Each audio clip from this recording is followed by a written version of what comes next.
Hey everybody, welcome to Dispatches, an adventure motorcycle ride aimed at breaking down the stigma surrounding post-traumatic stress disorder in the veteran and first responder communities. My name is Mike Terry. I am a 23-year veteran of the Canadian Armed Forces.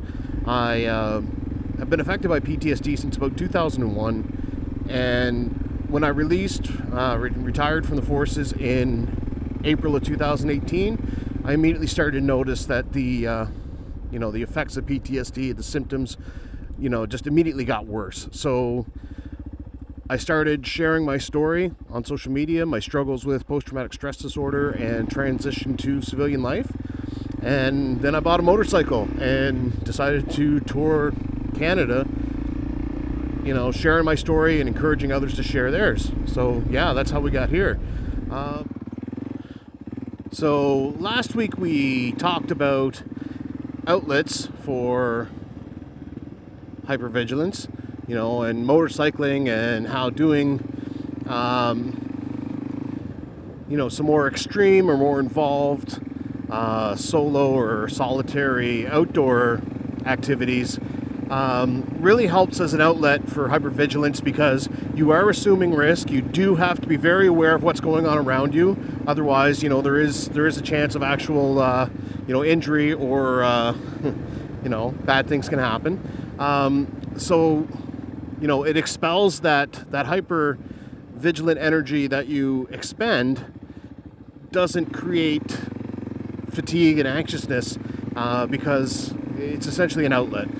Whereas when you're just hyper vigilant and there's no reasonably perceived threats, it creates a lot of anxiety and a lot of fatigue. Yeah, that's my side of the road. My side, yeah, thanks.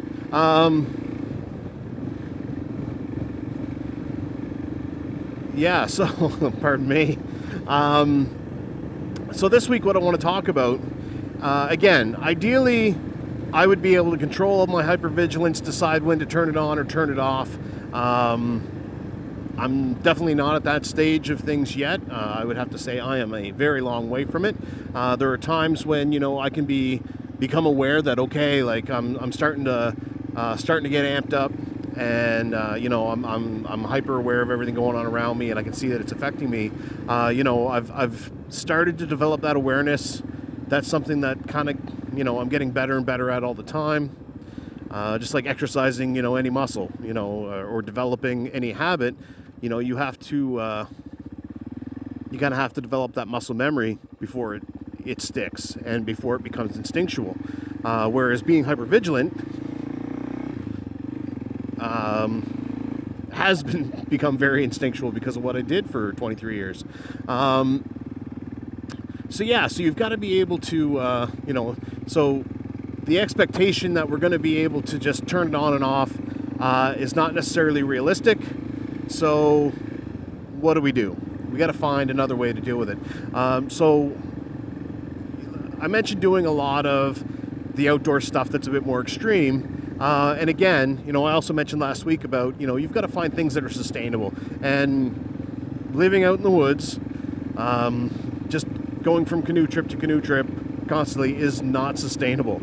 I do have to kind of check into society. I do have to exist in as a part of the world and society, so that is not sustainable. It's not reasonable to expect that I'm going to be able to do that every time I need to find some way of managing or mitigating the effects of being hypervigilant. Fair enough. So what do? Well, one thing I've noticed, PTSD has this way of creating this black and white thinking. And it used to be, I'd go canoeing, I'd go hiking, I'd do all these things. But if it wasn't, winter camping, and it wasn't backcountry, and it wasn't for, days, sometimes weeks, if it wasn't in some way extreme, it was like, why even bother?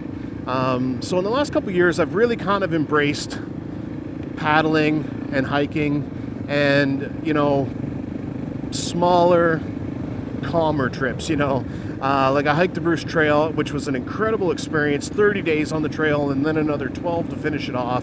But every day was about crushing distances. I'm going to go out today and, we're going to do 20, 25, 30 kilometers because you got these, you know, those are kind of the goals you set.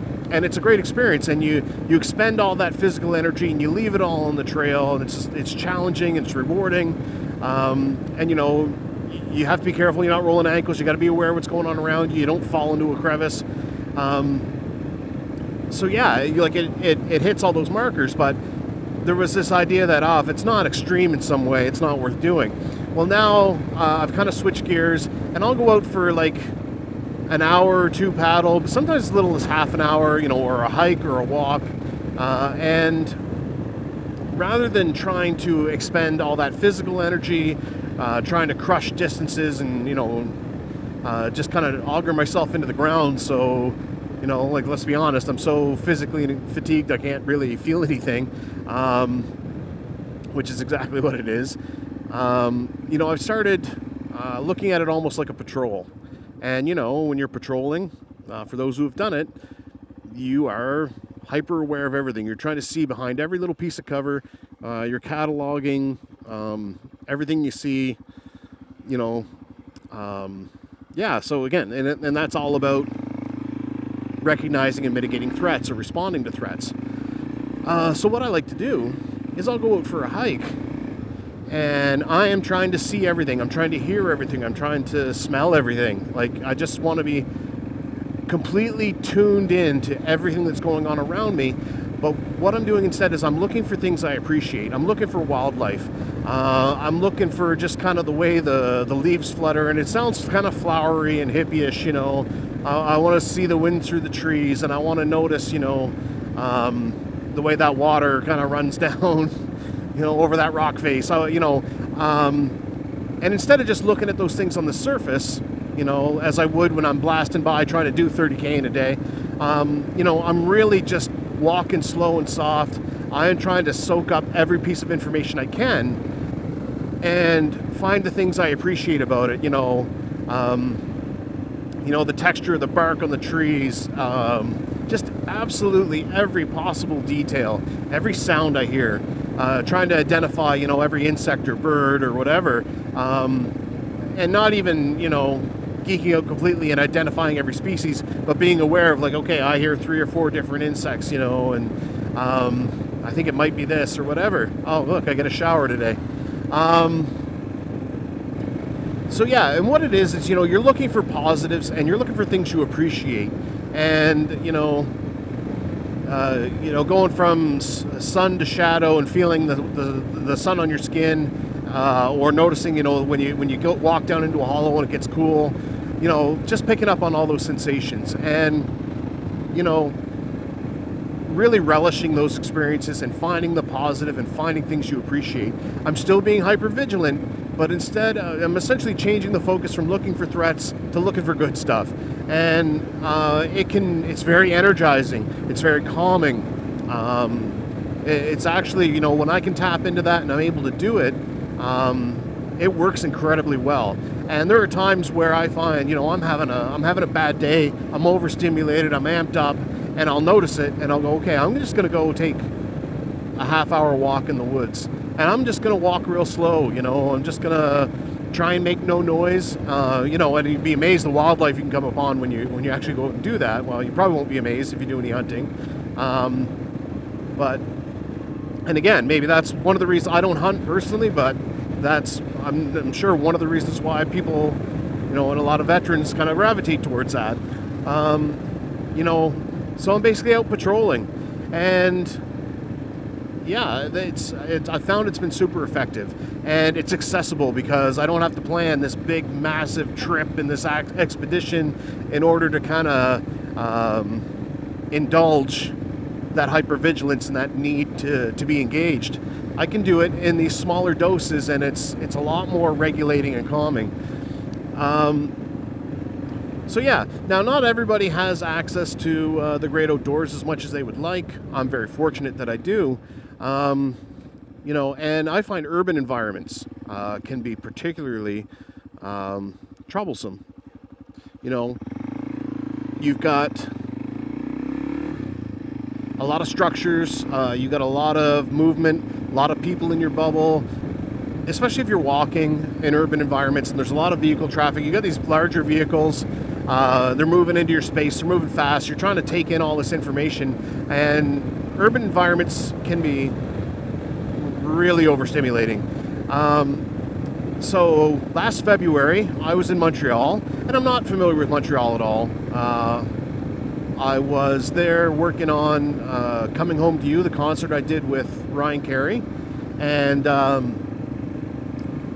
you know, I'd gone out to meet friends for breakfast, and I was walking back to Ryan's place, and yeah, I definitely noticed that I was starting to get amped up. I'm in a strange place, lots of traffic. So I kind of just took a moment and look around, and I was able to employ that technique of looking for the positive in what's usually, or what can be, an incredibly high-stress environment, and really work at just calming myself down.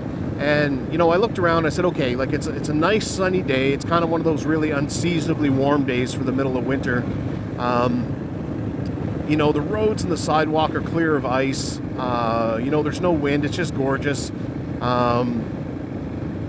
You know, and I'm walking along and I'm still checking my corners. You know, you cross an alley or an open, you know, you're looking at doorways, you're looking at windows. I'm still doing all those things. Watching the cars go by, and of course I'm looking at the suspension, like how loaded is that? Because those were like, you know, were big threats for us in Afghanistan, vehicle-borne IEDs. You're looking at who's driving, how many passengers, all those things. And that's where that anxiousness starts to creep up. So instead of doing that and simply focusing on looking for threats, you know, I'm looking at architecture and textures and all these other things that I can appreciate. And yeah, to be honest, yeah, like it works. It's not always easy to do. I'm not going to sit here and tell you I've got it cracked, because I definitely don't. I can definitely have my days where I'm just like really getting amped up and struggling with it. And I still have times where that goes on for a long period of time and wears me down before I take, you know, I actually clue into what exactly is going on. So it is a process. You got to practice it. But, you know, every little success you make, you know, if you sustain that effort, it leads to more and more success. And I am definitely finding that. That's a, you know, hypervigilance is, it's a huge hurdle. It's a complex issue, but, you know, the last couple of videos, hopefully I've given you a couple of ideas of, you know, if you're having to deal with that, what you can do to appreciate it, because it does have its gifts, what you can do to indulge it and give it an outlet, and what you can do to change the focus and energy of it into a positive instead of a negative. And yeah, so I'm going to leave you with that this week, guys. Hope you guys are staying safe. Take care of yourselves, take care of each other, and I'll see you next week. Cheers.